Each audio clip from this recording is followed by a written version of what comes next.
Hello दोस्तों, आप सभी का हमारे चैनल सक्सेस विद वीएससी में बहुत बहुत स्वागत है। आज है 7 दिसंबर 2022। तो आज की क्या है इंपॉर्टेंट करंट अफेयर और आज स्टैटिक जीके में क्या है खास, चलिए अब इसे विस्तार से पढ़ते हैं।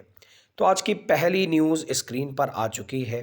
आज की पहली न्यूज़ है, वनडे क्रिकेट में भारत के लिए सबसे ज़्यादा रन बनाने वाले छठे बल्लेबाज बन गए हैं भारतीय कैप्टन रोहित शर्मा। स्पोर्ट्स से रिलेटेड न्यूज़ आजकल बहुत ज़्यादा एग्जाम में पूछी जाती है, तो पहली न्यूज़ स्पोर्ट्स से ही है। भारतीय क्रिकेट टीम के वर्तमान कैप्टन रोहित शर्मा ने वनडे क्रिकेट में भारत के लिए छठे सबसे ज़्यादा रन बनाने वाले पूर्व बल्लेबाज मोहम्मद अजरुद्दीन को पीछे छोड़ दिया है और अब छठे ऐसे बल्लेबाज बन गए हैं जिन्होंने सबसे ज़्यादा रन बनाए हैं। बांग्लादेश के खिलाफ जो मैच हुआ है ढाका में, उसमें इन्होंने ये उपलब्धि को हासिल किया है। अगर बात करें भारत के कौन से 5 सर्वश्रेष्ठ बल्लेबाज हैं जिन्होंने सबसे ज़्यादा वनडे क्रिकेट में रन बनाए हैं, तो पहला नाम तो कोई भूल ही नहीं सकता है, भारत के रत्न मास्टर ब्लास्टर सचिन तेंदुलकर, जिन्होंने 18,000 से ऊपर रन बनाए हैं। फिर हैं विराट कोहली, वर्तमान में किंग कोहली कहे जाने वाले, जिन्होंने 12,000 से अधिक रन बनाए हैं। फिर है सौरव गांगुली, फिर है राहुल द्रविड़ और उसके बाद है कैप्टन कूल यानी MS धोनी। तो ये थी आज की पहली इंपॉर्टेंट न्यूज़। स्पोर्ट्स से रिलेटेड न्यूज़ कोई भी मत छोड़िएगा क्योंकि आपके एग्ज़ाम में बहुत ही ज़्यादा इंपॉर्टेंट है। तो पहली न्यूज़ उम्मीद करता हूँ आपको समझ में आ गई होगी। तो यहाँ पर मेरे कुछ क्वेश्चंस रहेंगे। यहाँ पर बात हुई है क्रिकेट से, तो ये बताइए BCCI यानी board of cricketing control in India, इसका हेडक्वार्टर भारत में कहाँ पर पड़ता है? ये कमेंट कॉलम में आंसर दीजिए। इसके अलावा विश्व भर के क्रिकेट को रेगुलेट करने वाला संस्थान ICC यानी इंटरनेशनल क्रिकेट काउंसिल, इसका भी हेडक्वार्टर कहाँ पर पड़ता है? ये भी आप कमेंट कॉलम में आंसर दीजिए। इसके अलावा BCCI के नए अध्यक्ष बने थे, आपको याद ही होगा, रोजर बिन्नी साहब बने थे। ICC के वर्तमान अध्यक्ष ग्रेग बार्कले साहब हैं। उम्मीद करता हूँ ये सारे पॉइंट आपको समझ में आ गए होंगे। जितने भी क्वेश्चंस मैंने आपको कमेंट कॉलम में बताने को दिए हैं, सारे क्वेश्चंस के आंसर जल्दी से कमेंट कॉलम में दीजिए। बढ़ते फिलहाल अगली न्यूज़ की तरफ। अगली न्यूज़ है आयुष मंत्रालय से। अगली न्यूज़ है प्रधानमंत्री नरेंद्र मोदी जी से। तो प्रधानमंत्री मोदी जी ने एक घोषणा की है कि 10 दिसंबर को देश को 3 राष्ट्रीय आयुष संस्थान समर्पित करेंगे। तो प्रधानमंत्री मोदी जी 10 दिसंबर को गोवा में 9वीं विश्व आयुर्वेद कांग्रेस में राष्ट्र को 3 राष्ट्रीय आयुष संस्थान समर्पित करेंगे।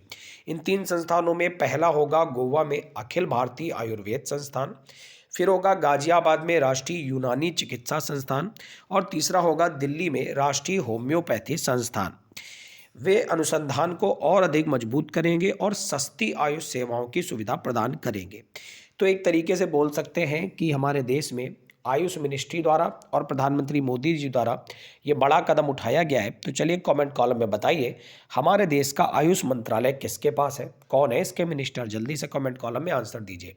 इसके अलावा कुछ क्वेश्चंस के और आंसर दीजिए। यहाँ पर बात हुई है दिल्ली की, तो ये बताइए दिल्ली के उपराज्यपाल वर्तमान में कौन है? और बात हुई है गोवा की, तो ये बताइए गोवा के राज्यपाल वर्तमान में कौन है? इसके अलावा ये भी बताइए गोवा मुक्ति दिवस किस एक दिन को मनाया जाता है, जो कि बहुत ही ज़्यादा इम्पोर्टेंट है।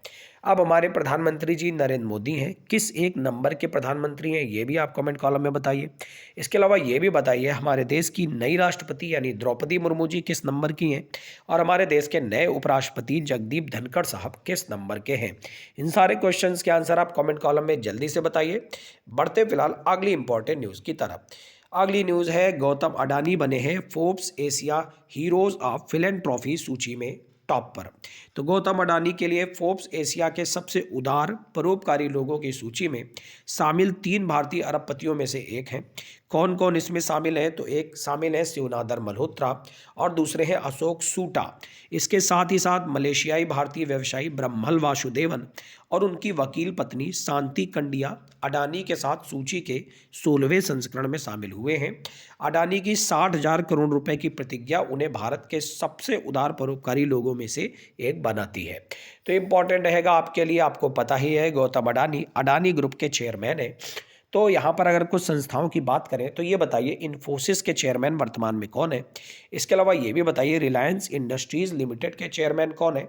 इसके अलावा विप्रो के चेयरमैन कौन है? ये सारे क्वेश्चंस के आंसर आप कमेंट कॉलम में बताइए। ठीक है, बढ़ते फिलहाल आज की अगली न्यूज़ की तरफ।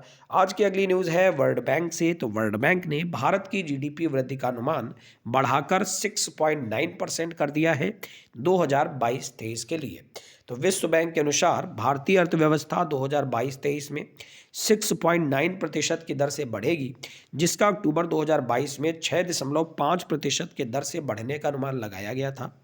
सरकार 2022-23 के सकल घरेलू उत्पाद के 6.4% के राजकोषीय घाटे के लक्ष्य को पूरा करने में सफल रही है और विश्व बैंक को यह भी उम्मीद है कि चालू वित्त वर्ष में मुद्रास्फीति 7.1% तक रहेगी। तो जीडीपी बहुत ही ज़्यादा मायने रखती है हमारे देश के लिए। जीडीपी क्या होती है? तो एक वित्तीय वर्ष में उत्पादित वस्तुओं और सेवाओं का अंतिम मौद्रिक मूल्य ही जीडीपी कहलाता है, यानी कि ग्रॉस डोमेस्टिक प्रोडक्ट, यानी सकल घरेलू उत्पाद। अब यहाँ मेरे कुछ क्वेश्चंस रहेंगे। विश्व बैंक की बात हुई है, इससे पहले ये बताइए क्रिसिल ने भारत की जीडीपी को कितने % बताया था? मैं आपको बता चुका हूँ। इसके अलावा फिच रेटिंग ने भारत की जीडीपी को कितने % बताया था? ये भी मैं आपको बता चुका हूँ। नोमुरा ने भारत की जीडीपी को कितने % बताया था? ये भी मैं आपको बता चुका हूँ। इन सारे क्वेश्चंस के आंसर दीजिए। इसके अलावा बात करें विश्व बैंक की, तो ये बताइए विश्व बैंक का हेडक्वार्टर कहाँ पर पड़ता है और इसके हेड का नाम क्या है? इसके अलावा आईएमएफ, जो कि इंटरनेशनल मॉनेटरी फंड यानी अंतर्राष्ट्रीय मुद्रा कोष के रूप में जाना जाता है, इसका हेडक्वार्टर कहाँ पड़ता है? अच्छा, एक क्वेश्चन इससे बहुत ज़्यादा आता है जो मैं आपको बताता हूँ। इसकी करेंसी का नाम है एचडीआर, यानी स्पेशल ड्राइंग राइट। याद रखिएगा, भूलना मत, क्योंकि बहुत ही ज़्यादा इंपॉर्टेंट है एग्जाम के लिए। बढ़ते फिलहाल अगली न्यूज़ की तरफ। अगली न्यूज़ है नवंबर में भारत का कोयला उत्पादन 11.66% बढ़कर 75.87 मिलियन टन हो गया है। तो नवंबर 2022 के दौरान भारत का कुल कोयला उत्पादन 11.66% बढ़कर 75.87 मिलियन टन हो गया है, जो नवंबर 2021 में 67.94 मिलियन टन था। मैंने आपको बताया है कि कोई भी चीज़ की अगर आंकड़ा निकाला जाता है तो उसको पिछले साल की तुलना में ही देखा जाता है। इसी वजह से नवंबर 2021 की तुलना की गई है नवंबर 2022 से। शीर्ष 37 खानों में से 24 खानों में 100% से अधिक कोयला उत्पादन किया गया है और 5 खानों का उत्पादन 80 से 100% के बीच रहा है। इस अवधि के दौरान कोयला आधारित बिजली उत्पादन में भी 16.28% की वृद्धि दर्ज करी गई है। अब आप ये बताइए भारत में कोयला बनने का सबसे अच्छा क्षेत्र कौन सा है? कौन सा ऐसा राज्य है जहां पर कोयला की खदानें सबसे ज़्यादा हैं?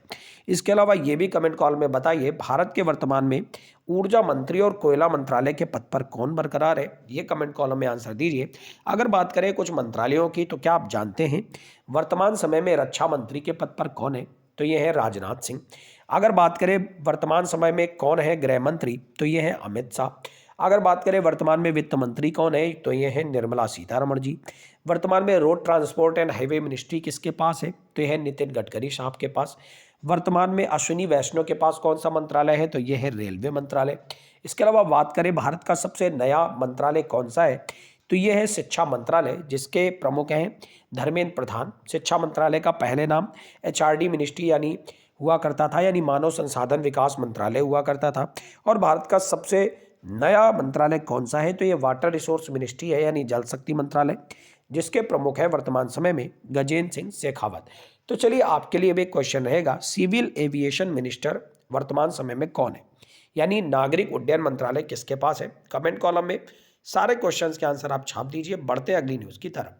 अगली न्यूज़ है इंडोनेशिया का माउंट सेमेरू ज्वालामुखी फट गया है। तो इंडोनेशिया का माउंट सेमेरू ज्वालामुखी बहुत ही तेज विस्फोट के साथ फट गया है। इंडोनेशिया प्रशांत के रिंग ऑफ फायर पर स्थित है, जहां टेक्टोनिक प्लेट्स टकराती रहती हैं, जिससे अक्सर ज्वालामुखी के फटने के साथ साथ भूकंप भी आते रहते हैं। द ग्रेट माउंटेन के रूप में जाना जाने वाला सेमेरू जावा में 3676 मीटर यानी 12060 फीट पर स्थित सबसे ऊंचे और सबसे सक्रिय ज्वालामुखी में से एक है। तो याद रखिएगा माउंट सेमेरू ज्वालामुखी जो कि इंडोनेशिया से संबंधित है। अब कुछ ज्वालामुखी की बात हुई है, तो ये बताइए फ्यूजियामा ज्वालामुखी कहाँ पर स्थित है? ये इसके अलावा ये भी बताइए माउंट एटना और स्ट्राम्बोली ज्वालामुखी कहाँ पर स्थित है? कमेंट कॉलम में जल्दी से आंसर दीजिए। अच्छा, इंडोनेशिया की वर्तमान में राजधानी क्या है? मैं आपको कुछ हिंट देता हूँ। ये बताइए जकार्ता है कि नूसंतारा है कि नूर सुल्तान है? इन तीनों में से क्या है? कमेंट कॉलम में जल्दी से आंसर दीजिए। इसके अलावा आपको पता है इंडोनेशिया में ही बाली द्वीप स्थित है। ये बाली द्वीप रामायण से ही जुड़ा हुआ है, बाली से जुड़ा हुआ है। इंडोनेशिया के लोग ये मानते हैं कि बाली मेरे यहाँ के थे। इसी वजह से इंडोनेशिया ज़्यादातर मुस्लिम कंट्री है, लेकिन यहाँ पर आज भी लोग रामायण महाभारत इन चीज़ों का सस्वर अध्ययन करते हैं। तो उम्मीद करता हूँ ये न्यूज़ भी आपको क्लियर हो गई होगी। बढ़ते अगली न्यूज़ की तरफ। अगली न्यूज़ है, 2 लेखकों और डॉक्टर CN मंजूनाथ को नादोजा पुरस्कार के लिए चुना गया है। Shri Jayadeva institute of cardiovascular sciences and research Bengaluru के निदेशक है डॉक्टर CN मंजूनाथ और लेखक कृष्णप्पा जी और S सादच्छरी को हम्पी कन्नड़ विश्वविद्यालय के नादोजा पुरस्कार के लिए चुना गया है। चिकित्सा क्षेत्र और सामाजिक सेवाओं में डॉक्टर मंजूनाथ का योगदान, साहित्य में कृष्णप्पा का और साहित्य और सामाजिक सेवाओं के क्षेत्र में सादच्छरी का योगदान माना गया है। तो इंपॉर्टेंट रहेगा आपके एग्जाम के लिए। तो चलिए कमेंट कॉलम में ये आंसर दीजिए, शांति स्वरूप भटनागर पुरस्कार किस एक क्षेत्र में दिया जाता है। इसके अलावा शस्त्र रामानुजन पुरस्कार किस एक क्षेत्र में दिया जाता है। इसके अलावा ये भी बताइए, सरस्वती सम्मान और व्यास सम्मान 2021 के लिए किसे सम्मानित किया गया था। कमेंट कॉलम में जल्दी से सारे क्वेश्चंस के आंसर दीजिए। बढ़ते हैं आज की अगली न्यूज़ की तरफ। अगली न्यूज़ है, सिटी ऑफ जॉय के लेखक डोमिनिक लैपिएरे का 91 साल की उम्र में निधन हो गया है। तो बेस्ट सेलिंग पुस्तकें रही हैं जिनका नाम है फ्रीडम एट मिडनाइट और सिटी ऑफ जॉय के लेखक डोमिनिक लैपिएरे का निधन हो गया है। संयुक्त राज्य अमेरिका के लेखक लॉरी कॉलिंस के साथ साझेदारी में डोमिनिक लैपिएरे ने 6 पुस्तकें लिखी थी जिनकी दुनिया भर में 50 मिलियन से अधिक प्रतियां बिकी हैं। सिटी ऑफ जॉय कोलकाता में एक रिक्शा चालक की कठिनाइयों के बारे में थी और फ्रीडम एट मिडनाइट भारत में स्वतंत्रता आंदोलन के बारे में थी। इंपॉर्टेंट इसलिए रहेगा क्योंकि ये भारत की कठिनाइयों पर आधारित पुस्तकें हैं, बहुत ही ज़्यादा जरूरी हैं। ये व्यक्ति भी बहुत ज़्यादा जरूरी है, तो याद रखिएगा। बढ़ते फिलहाल आज की अगली न्यूज़ की तरफ। अगली न्यूज़ है, 6ठे नंबर की वंदे भारत ट्रेन का 11 दिसंबर को नागपुर में उद्घाटन किया जाएगा। तो हमारे देश के प्रधानमंत्री नरेंद्र मोदी जी द्वारा 11 दिसंबर 2022 को देश में 6ठी semi high speed Vande Bharat train का उद्घाटन करेंगे। कहाँ से कहाँ तक चलेगी? तो ये चलेगी बिलासपुर छत्तीसगढ़ से नागपुर महाराष्ट्र तक चलेगी। यह ट्रेन सप्ताह में 6 दिन चलेगी और यात्रा का एक चरण लगभग 5.5 घंटे में पूरा किया जाएगा। ट्रेन का संचालन किया जाएगा दक्षिण पूर्व मध्य रेलवे द्वारा। तो चलिए मेरे कुछ क्वेश्चंस के आंसर दीजिए आप लोग। पहला क्वेश्चन मेरा ये रहेगा, ये बताइए भारत की पहली ट्रेन किस एक ईयर में चलाई गई थी और कहाँ से कहाँ तक चलाई गई। इसके अलावा ये बताइए वासुकी एक्सप्रेस कहाँ से कहाँ तक चलाई जाती है। आप जल्दी से इन सारे क्वेश्चंस के आंसर दीजिए। बढ़ते फिलहाल अगली न्यूज़ की तरफ। अगली न्यूज़ है, महाराष्ट्र करने जा रहा है अलग दिव्यांग विभाग की स्थापना। तो महाराष्ट्र के नवनिर्वाचित मुख्यमंत्री एकनाथ शिंदे ने घोषणा की है कि राज्य अलग अलग विकलांग व्यक्तियों के कल्याण के लिए 11.43 करोड़ रुपए के आवंटन के साथ साथ एक अलग दिव्यांग विभाग की स्थापना करेगा। उन्होंने ये मुंबई में आयोजित अंतर्राष्ट्रीय दिव्यांगजन दिवस के अवसर पर बात कही है और ऐसा विभाग रखने वाला महाराष्ट्र देश का पहला राज्य बनेगा। महाराष्ट्र आप जानते ही हैं भारत का पहला ऐसा राज्य है जहां पर सबसे ज़्यादा नगरीय जनसंख्या बिलोंग करती है। इंपॉर्टेंट रहेगा आपके एग्जाम के लिए। अच्छा, इससे पहले एकनाथ शिंदे साहब से पहले महाराष्ट्र में मुख्यमंत्री के पद पर कौन थे? कमेंट कॉलम में बताइए। बहुत इंपॉर्टेंट नाम है क्योंकि बहुत ही प्रसिद्ध व्यक्ति के वो लड़के थे। कौन थे? आप कमेंट कॉलम में आंसर दीजिए। बढ़ते फिलहाल आज की स्टैटिक जीके पॉइंट की तरफ। तो आज की स्टैटिक जीके पॉइंट बहुत ही ज़्यादा इंपॉर्टेंट है। देखिए, स्टैटिक जीके पॉइंट में मैं वही क्वेश्चन लेकर आता हूँ जो प्रीवियस ईयर पेपर में आए होते हैं। बहुत ही ज़्यादा इंपॉर्टेंट है, तो एक एक क्वेश्चन को ध्यान से पढ़िएगा। पहला पॉइंट है, किस धातु का प्रयोग मानव द्वारा सबसे पहले किया गया था? तो तांबा का किया गया था। अब ये बताइए किस एक काल में किया गया था? ये आपका क्वेश्चन है, जल्दी से आंसर दीजिए। फिर है, अंतरिक्ष यात्री को बाह्य आकाश कैसा दिखाई पड़ता है? तो काला दिखाई पड़ता है, यानी अंतरिक्ष से देखने पर बाहरी आकाश काले कलर का दिखाई देता है। दूरबीन का आविष्कार किसने किया था? तो गैलीलियो साहब ने किया था। फिर है, दिल्ली स्थित महात्मा गांधी की समाधि का क्या नाम है? तो राजघाट है। अब क्वेश्चंस के आंसर दीजिए। ये बताइए भीमराव अंबेडकर की समाधि स्थल का क्या नाम है? इसके अलावा लाल बहादुर शास्त्री के समाधि स्थल का क्या नाम है? जल्दी से आंसर दीजिए। भारत में पहली रेल कहाँ से कहाँ तक चलाई गई थी? देखिए, कोइंसिडेंस, अभी मैंने आपसे क्वेश्चन पूछा था और यहाँ पर आंसर भी आ गया है। तो ये बम्बई से थाने तक चलाई गई थी। बम्बई, जिसको वर्तमान में मुंबई के नाम से जाना जाता है। बढ़ते हैं नेक्स्ट स्लाइड की तरफ। पहला क्वेश्चन है, भारत में पहली बार मेट्रो रेल सेवा किस नगर में प्रारंभ की गई थी? तो कोलकाता में। ये बताइए, पश्चिम बंगाल में वर्तमान समय में कौन है गवर्नर? भारत में रेल का आरंभ किस सन में हुआ था? तो 1853 में। प्रथम भारतीय अंतरिक्ष यात्री कौन थे? तो ये थे स्क्वाड्रन लीडर राकेश शर्मा 1984 में। भारत की प्रथम महिला मुख्यमंत्री कौन थी? तो ये थी श्रीमती सुचेता कृपलानी और अपने प्यारे उत्तर प्रदेश की थी ये। हरियाणा के पहले मुख्यमंत्री कौन थे? तो पंडित भगवत दयाल शर्मा। तो ये थी आज की इंपॉर्टेंट न्यूज़। बढ़ेंगे इस वीडियो के सबसे इंटरेस्टिंग पार्ट की तरफ, क्विक रिवीजन। पहला पॉइंट पढ़ा, वनडे में भारत के लिए सबसे ज़्यादा रन बनाने वाले छठे बल्लेबाज बने रोहित शर्मा। प्रधानमंत्री जी 10 दिसंबर को देश को 3 राष्ट्रीय आयुष संस्थान समर्पित करेंगे। Gautam Adani Forbes Asia heroes अब फिलॉन्ट्रॉफी सूची में शामिल हुए हैं। विश्व बैंक ने 2022-23 के लिए भारत की जीडीपी वृद्धि का अनुमान घटाकर 6.9% कर दिया। नवंबर में भारत का कोयला उत्पादन 11.66% बढ़कर 75.87 मिलियन टन हो गया। इंडोनेशिया का माउंट सेमेरू ज्वालामुखी में विस्फोट हो गया। 2 लेखक और डॉक्टर CN मंजुनाथ को नादोजा पुरस्कार के लिए चुना गया। सिटी ऑफ जॉय के लेखक डोमिनिक लेपेरे का निधन हो गया है। छठी वंदे भारत ट्रेन का 11 दिसंबर को नागपुर में उद्घाटन होगा। महाराष्ट्र करेगा अलग दिव्यांग विभाग की स्थापना। और इसके बाद स्टैटिक जीके पॉइंट को कवर किया। कैसी लगी आपको क्लास? कमेंट कॉलम में जरूर अपनी राय दें। प्यारे प्यारे कमेंट्स करें अगर आपको क्या क्लास अच्छी लगी हो। और सबसे इंपॉर्टेंट बात, होमवर्क को तो जरूर पूरा करें। आपका दिन मंगलमय हो। चैनल को सब्सक्राइब करें, लाइक बटन पर प्रेस करें। आपका दिन मंगलमय हो। Thank you everyone, God bless you all.